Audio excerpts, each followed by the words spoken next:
दोस्तों नमस्कार। आप सभी साथियों का स्वागत है आपके अपने यूट्यूब चैनल एक्सेस एकेडमी पर। दोस्तों आज की महत्वपूर्ण खबरों के अंतर्गत इस वीडियो में डिस्कस करेंगे 12,460 शिक्षक भर्ती में थर्ड काउंसलिंग और नियुक्ति पत्र होल्ड वाले साथियों से जुड़ी हुई महत्वपूर्ण अपडेट के साथ साथ एलटी ग्रेड शिक्षक भर्ती समकक्ष अर्हता विवाद पर बड़ी खबर, शिक्षा मित्र और अनुदेशकों के लिए गुड न्यूज, शासन स्तर से और ओपीएस पर एमएलसी का बड़ा बयान और पेंशन पर हाईकोर्ट का महत्वपूर्ण आदेश हुआ जारी। तो इन सभी खबरों को पॉइंट टू पॉइंट डिस्कस करेंगे। आप सभी से निवेदन है कि वीडियो को बिना स्किप किए हुए अंत तक देखें, जिससे वीडियो में शेयर की गई सारी जानकारी को आप आसानी से समझ सकें। वीडियो में आगे बढ़ने से पहले छोटी सी रिक्वेस्ट है कि प्लीज वीडियो को लाइक करें, दोस्तों में शेयर करें। जितने भाई बहन चैनल पर पहली बार विजिट कर रहे हैं प्लीज चैनल को सब्सक्राइब करके बेल आइकन जरूर दबाएं, भर्तियों से संबंधित आगे की लेटेस्ट और महत्वपूर्ण जानकारियां प्राप्त करने के लिए। तो आइए साथियों शुरू करते हैं आज का ये वीडियो। सबसे पहले बात करते हैं 12,460 शिक्षक भर्ती से जुड़ी हुई महत्वपूर्ण खबरों की। साथियों जैसा कि आप सभी लोग जानते हैं 12,460 शिक्षक भर्ती में फर्स्ट और सेकंड राउंड की काउंसलिंग कंप्लीट करते हुए उन सभी अभ्यर्थियों के स्कूल आवंटन की प्रक्रिया के साथ साथ उनकी ज्वाइनिंग प्रक्रिया भी बेसिक शिक्षा विभाग उत्तर प्रदेश की तरफ से कंप्लीट कर ली गई है। लेकिन अभी भी जो 6470 पदों को भरने का आदेश था हाईकोर्ट के डिवीजन बेंच का, उसके सापेक्ष अगर देखा जाए तो ऑफिशियल जानकारी के अकॉर्डिंग 656 रिक्त पद जो हैं वो निकलकर सामने आ रहे हैं। हालांकि इन पदों की संख्या में आप सभी को इजाफा देखने को मिलेगा जब इन पर थर्ड काउंसलिंग के लिए कार्रवाई सुनिश्चित होगी।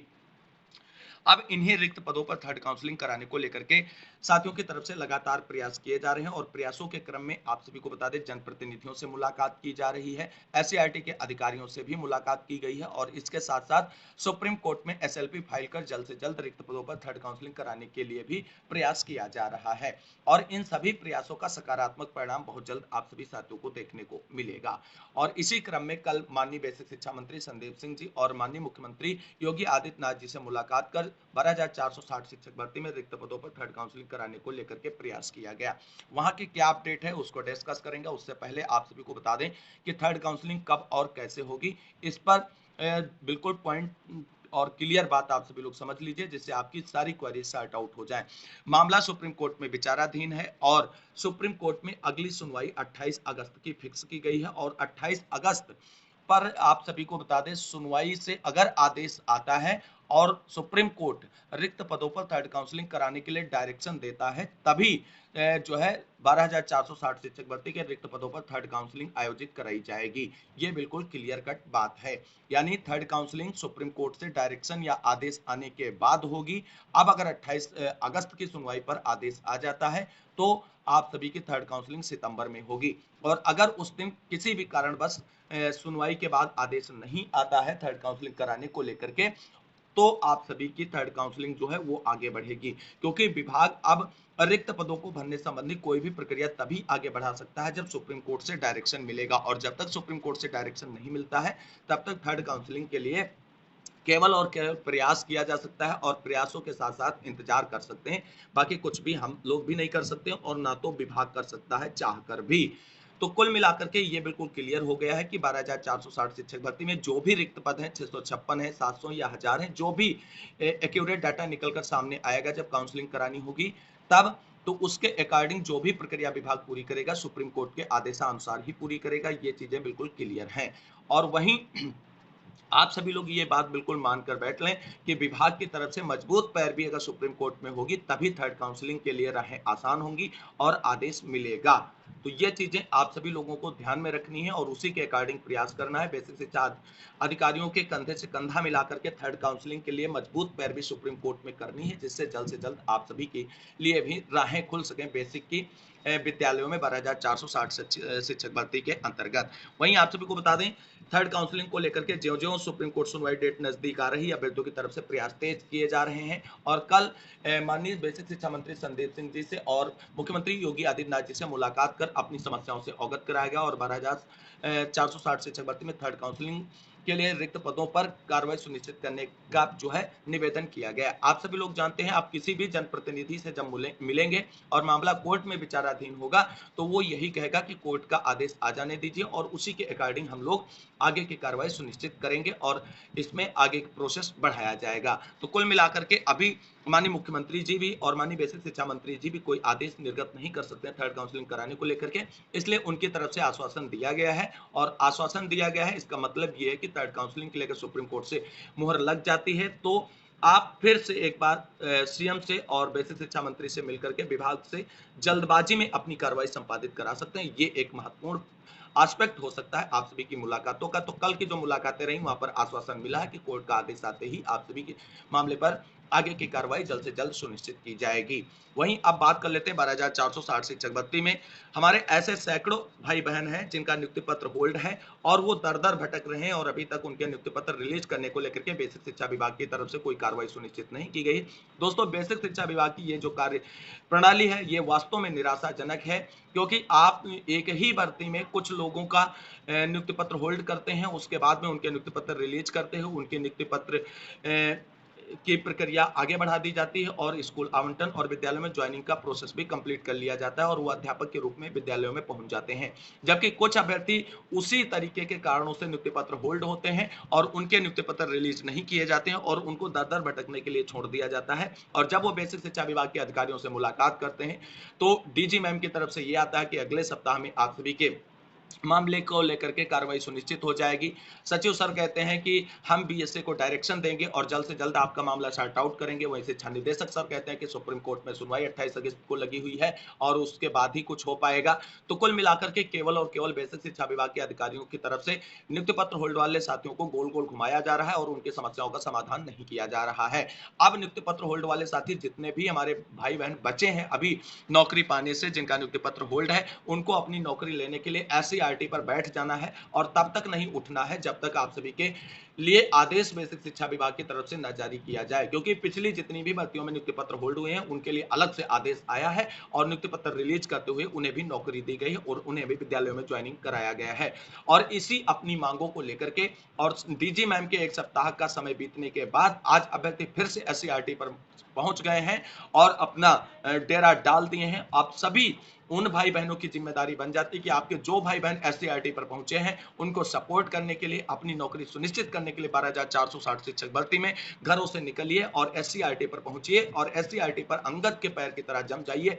जब तक आप लोग वहां से न उठें, तब तक जब आदेश ना आ जाए तब तक आप सभी को वहां से बिल्कुल भी हिलना डुलना नहीं है। तो कुल मिलाकर के नियुक्ति पत्र होल्ड जिनका है 12,460 शिक्षक भर्ती में, उनकी पूरी टीमें जो है एससीईआरटी पहुंच चुकी हैं। जो भी भाई बहन अभी घरों में बैठे हैं और अपडेट ले रहे हैं कि एससीईआरटी पर क्या हो रहा है नियुक्ति पत्र होल्ड के बारे में, उन सभी से करबद्ध निवेदन, अगर आपको नौकरी चाहिए 12,460 शिक्षक भर्ती में तो आप प्लीज घरों से निकलकर एससीईआरटी पहुंचे और जो भाई बहन आपके लिए प्रयास कर रहे हैं उनके कंधे से कंधा मिलाकर के सहयोग और संघर्ष करिए।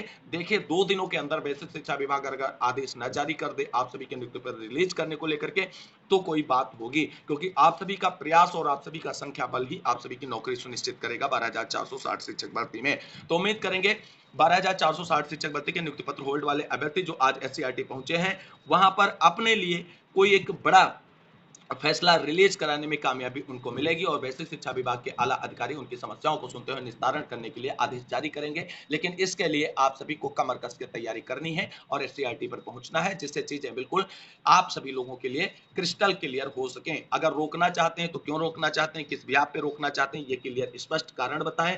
क्योंकि कुछ साथियों का किया गया है तो किस ब्याह पर किया गया है और हम लोगों को रोका गया है तो किस ब्याह पे रोका गया है, सारे पॉइंट क्लियर कर दें एससीईआरटी के अधिकारी और उसके बाद आगे की कार्रवाई सुनिश्चित करें। तो कुल मिलाकर के नियुक्ति पत्र होल्ड वाले साथी आज एससीईआरटी पर पहुंच चुके हैं। अब देखना ये कि एससीईआरटी के अधिकारी आज क्या बहाना बना करके इनको टहलाने का प्रयास करते हैं या ये अभ्यर्थी अड़े रहेंगे अपनी मांगों को लेकर के एससीईआरटी पर अपने नियुक्ति पत्र रिलीज कराने को लेकर के। जो भी आगे की अपडेट होगी आप सभी को चैनल के माध्यम से डिस्कस करेंगे। फिलहाल अब इस समय संगठन और एकजुटता की सबसे ज्यादा जरूरत है नियुक्ति पत्र होल्ड वाले साथियों को, और इस समय अगर आपने अपनी एकजुटता का प्रदर्शन नहीं किया तो आपकी नौकरी इसी तरीके से अधिकारियों के टहलाने में ही टहलती रहेगी। ये एक बड़ी सच्चाई है आप सभी के लिए।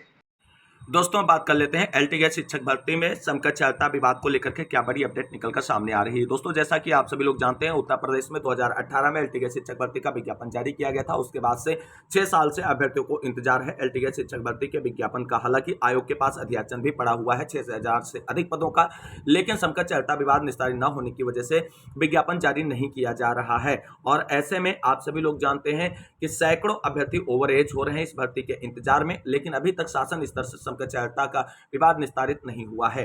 अब यहाँ खबर निकलकर सामने आ रही है कि जल्द निस्तारित होगी समकक्षता, अपर शिक्षा निदेशक पहुंचे आयोग। समकक्षता विवाद के चलते लोक सेवा आयोग लौट चुका है पदों का अधियाचन। राजकीय माध्यमिक विद्यालयों के लिए शिक्षक भर्ती समकक्षता विवाद के चलते करीब 6 वर्ष से फंसी हुई है। समकक्षता स्पष्ट न किए जाने से उत्तर प्रदेश लोक सेवा आयोग शिक्षा निदेशालय को अधियाचन लौटा चुका है। समकक्षता का निर्धारण कर शिक्षा निदेशालय शासन को 2 बार पत्रावली भेज चुका है, लेकिन अभी तक यह सुलझ नहीं सका है। रिक्त पदों पर भर्तियां तेजी से पूरी करने के मुख्यमंत्री के निर्देश के बाद समकक्षता स्पष्ट करने की दिशा में सार्थक पहल हुई है। अपर निदेशक एडी राजकीय अजय कुमार द्विवेदी 2 दिन पहले इस संबंध में वार्ता करने उत्तर प्रदेश लोक सेवा आयोग पहुंचे थे। ऐसे में उम्मीद की जा रही है कि समकक्षता विवाद जल्द सुलझ सकता है और राजकीय माध्यमिक विद्यालय में कुछ विषयों में सहायक अध्यापकों एवं प्रवक्ता के पदों पर भर्ती के लिए योग्यता में समकक्ष का उल्लेख होने से असमंजस है और उसके कारण पुरानी भर्तियों में कुछ अभ्यर्थी हाईकोर्ट पहुंच गए थे, क्योंकि विषय में समकक्ष अर्हता होने के कारण उनके आवेदन तो स्वीकृत किए गए, लेकिन परीक्षा में सफल होने के बाद समकक्ष अर्हता स्पष्ट न होने से नियुक्ति नहीं दी गई थी। तो कुल मिलाकर के उम्मीद करते हैं कि एलटीके शिक्षक भर्ती से संबंधित समकक्ष अर्हता विवाद जल्द से जल्द शासन स्तर से निस्तारित होगा और बहुत जल्द इसका विज्ञापन जारी किया जाएगा, जिससे 6 वर्षों से इंतजार कर रहे अभ्यर्थियों को उनका इंतजार इसी वर्ष समाप्त होगा। तो देखना ये होगा कि लोक सेवा आयोग की तरफ से एलटीके शिक्षक भर्ती का विज्ञापन जारी किए जाने का अनाउंसमेंट कब किया जाता है, जिसका बेसब्री से इंतजार है सभी युवाओं को जो इस भर्ती में नौकरी पाना चाहते हैं। दोस्तों, एलटीके शिक्षक भर्ती के बाद अब हम बात कर लेते हैं शिक्षा मित्र और अनुदेशकों के लिए शासन स्तर से क्या गुड न्यूज निकलकर सामने आ रही है। तो दोस्तों, जैसा कि आप सभी लोग जानते हैं, शिक्षा मित्र और अनुदेशक लगातार अपने हक और अधिकारों के लिए संघर्ष और प्रयासरत रहे हैं और लगातार उनकी मांग रही है पहली बात की समायोजन करते हुए उन्हें सहायक अध्यापक के रूप में नियुक्ति दी जाए और इसके साथ साथ उनकी एक और मांग रहती है कि वेतन वृद्धि की जाए। जितना वेतन उन्हें दिया जा रहा है उतने में जीवन यापन नहीं हो पा रहा है। तो इसी को लेकर के अब शासन स्तर से बड़ी अपडेट निकलकर सामने आ रही है। तो यहाँ पर दोस्तों आप सभी लोग देख सकते हैं कि ब्रेकिंग न्यूज है कि शिक्षा मित्रों का मानदेय 24,000 और अनुदेशकों का मानदेय 21,000 का प्रस्ताव परियोजना कार्यालय के पास सोमवार को वित्त विभाग की अनुमति के लिए होगा डिस्पैच।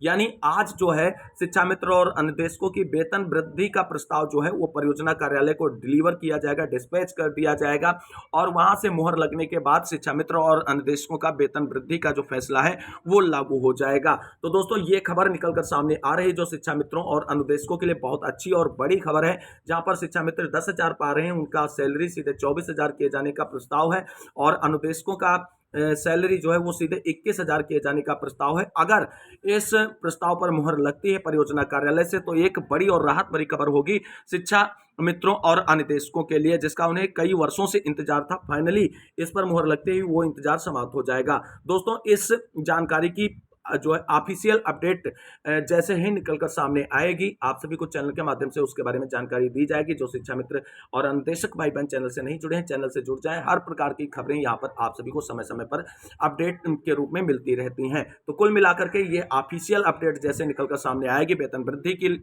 उस पर आप सभी को जानकारी चैनल के माध्यम से डिस्कस करेंगे। दोस्तों, अब बात कर लेते हैं ओपीएस पर एमएलसी के बड़े बयान से जुड़ी हुई आज की बड़ी अपडेट के बारे में। दोस्तों, यहां पर आप सभी लोग देख सकते हैं सभी कर्मियों को मिलनी चाहिए पुरानी पेंशन। एमएलसी चौधरी पुरानी पेंशन की लड़ाई लड़ने वालों को किया सम्मानित।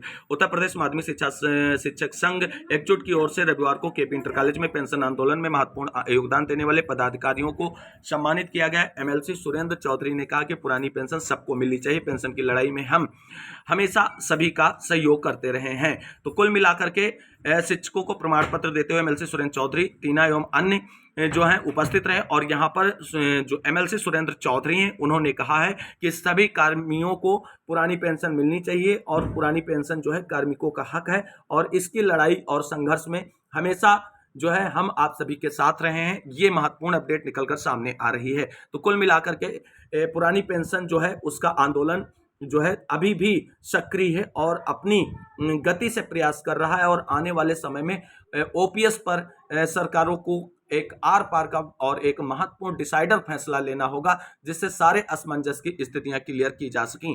कुल मिलाकर के ओपीएस को लेकर के संघर्ष जारी था और जारी है और जारी रहेगा कार्मिकों का, जब तक इस पर कोई फाइनल निर्णय नहीं लिया जाता है।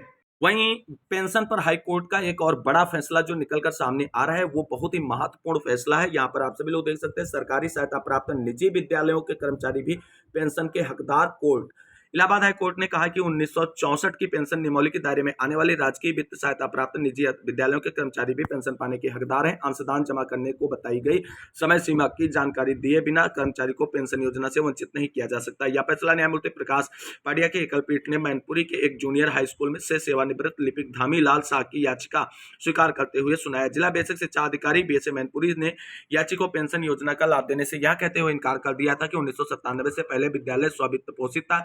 इस दौरान वर्ष 1982 से 1997 तक याचिका प्रबंध की अंशदान भी जमा नहीं है, जिस पर कोर्ट ने कहा कि अंशदान जमा करने की समय सीमा बताए बिना पेंशन से वंचित करना गलत है। याची ने बीएसए के आदेश के खिलाफ हाईकोर्ट का दरवाजा खटखटाया। याची के अधिवक्ता रामकृष्ण यादव ने दलील दी कि मैनपुरी स्थित मनीलाल पांडे शिक्षा निकेतन जूनियर हाई स्कूल मार्च 1997 से सरकारी सहायता प्राप्त विद्यालय है और याची की नियुक्ति 1972 में लिपिक के पद पर हुई थी। अक्टूबर 1982 में इनकी सेवाएं स्थायी हो गई। इसके बाद 20 मार्च 1997 में विद्यालय की सरकारी सहायता प्राप्त होने के बाद याचिका प्रबंध की अंशदान 1998 से 2001 के यानी सेवानिवृत्ति तक काटा गया था, लेकिन 1982 से 1997 तक प्रबंध की अंशदान जमा नहीं हुआ।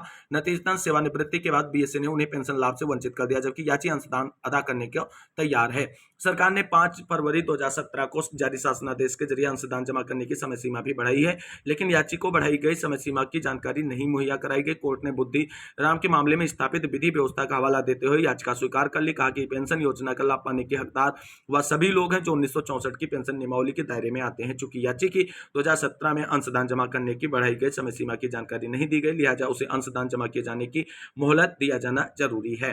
तो कुल मिलाकर के सरकारी सहायता प्राप्त निजी विद्यालयों में कर्मचारियों की पेंशन को लेकर के हाईकोर्ट की तरफ से एक बड़ा और महत्वपूर्ण फैसला निकलकर सामने आया है और इस तरीके से कहीं ना कहीं सभी कर्मचारियों को न्याय मिलना चाहिए और कोर्ट का एक बेहतरीन फैसला इस मामले में देखने को मिला है। तो आज की महत्वपूर्ण खबरों के अंतर्गत इस वीडियो में इतना ही। इस वीडियो को अंत तक देखने के लिए सभी साथियों को तहे दिल से शुक्रिया, बहुत बहुत धन्यवाद।